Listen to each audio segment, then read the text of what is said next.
ಪ್ರಾಚೀನ ಕಾಲದಲ್ಲಿ ವೀರನಾಥ ಎಂಬ ಸಮರಕಲಾ ಪ್ರವೀಣನಿದ್ದ. ಬಾಲ್ಯದಿಂದಲೇ ಅವನು ಕತ್ತಿ, ಕಲರಿಪೆಟ್ಟು ಮತ್ತು ಕೈಯುದ್ಧದ ತರಬೇತಿಯನ್ನು ಪಡೆದಿದ್ದ. ಅವನ ಗುರು ಅವನಿಗೆ ಕೇವಲ ಯುದ್ಧವನ್ನೇ ಅಲ್ಲ, ಧೈರ್ಯ, ಶಿಸ್ತಿನ ಮೌಲ್ಯಗಳನ್ನು ಬೋಧಿಸಿದ್ದ. ಕಾಲಕ್ರಮೇಣ ರಾಜಕೀಯ ಬದಲಾವಣೆಗಳಿಂದ ಯುದ್ಧಗಳ ಸಂಖ್ಯೆ ಕಡಿಮೆಯಾಯಿತು. ವೀರನಾಥನಿಗೆ ತನ್ನ ಕುಟುಂಬದ ನಿರ್ವಹಣೆ ಕಷ್ಟವಾಗತೊಡಗಿತು.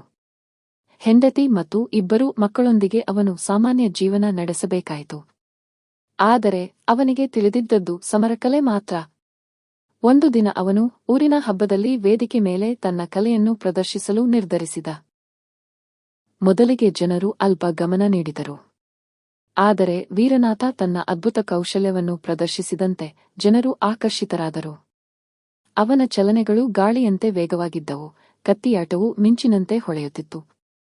ಆ ದಿನದಿಂದ ಅವನಿಗೆ ವಿವಿಧ ಹಬ್ಬಗಳು ಮತ್ತು ಜಾತ್ರೆಗಳಿಂದ ಆಹ್ವಾನಗಳು ಬರತೊಡಗಿದವು.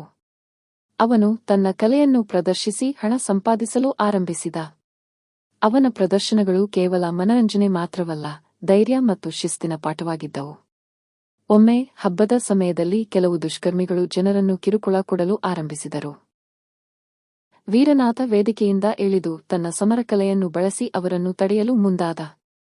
ಕೆಲವೇ ಕ್ಷಣಗಳಲ್ಲಿ ಅವನು ಅವರನ್ನು ನಿಯಂತ್ರಿಸಿ ಜನರನ್ನು ರಕ್ಷಿಸಿದ. ಜನರು ಅವನ ಧೈರ್ಯವನ್ನು ಮೆಚ್ಚಿದರು. ಆ ದಿನದಿಂದ ವೀರನಾಥ ಕೇವಲ ಕಲಾವಿದನಲ್ಲ, ಜನರ ರಕ್ಷಕನೂ ಆಯಿತನು. ತನ್ನ ಕಲೆಯನ್ನು ಉಪಯೋಗಿಸಿ ಕುಟುಂಬವನ್ನು ಪೋಷಿಸುವುದರ ಜೊತೆಗೆ ಸಮಾಜಕ್ಕೂ ಸೇವೆ ಸಲ್ಲಿಸುತ್ತಿದ್ದನು. ಅವನ ಜೀವನ ಎಲ್ಲರಿಗೂ ಒಂದು ಪಾಠವಾಯಿತು. ಕಷ್ಟಪಟ್ಟು ಕಲಿತ ಕಲೆ ಯಾವಾಗಲೂ ವ್ಯರ್ಥವಾಗುವುದಿಲ್ಲ, ಅದು ಬದುಕಿನ ಮಾರ್ಗವನ್ನು ತೋರಿಸುತ್ತದೆ.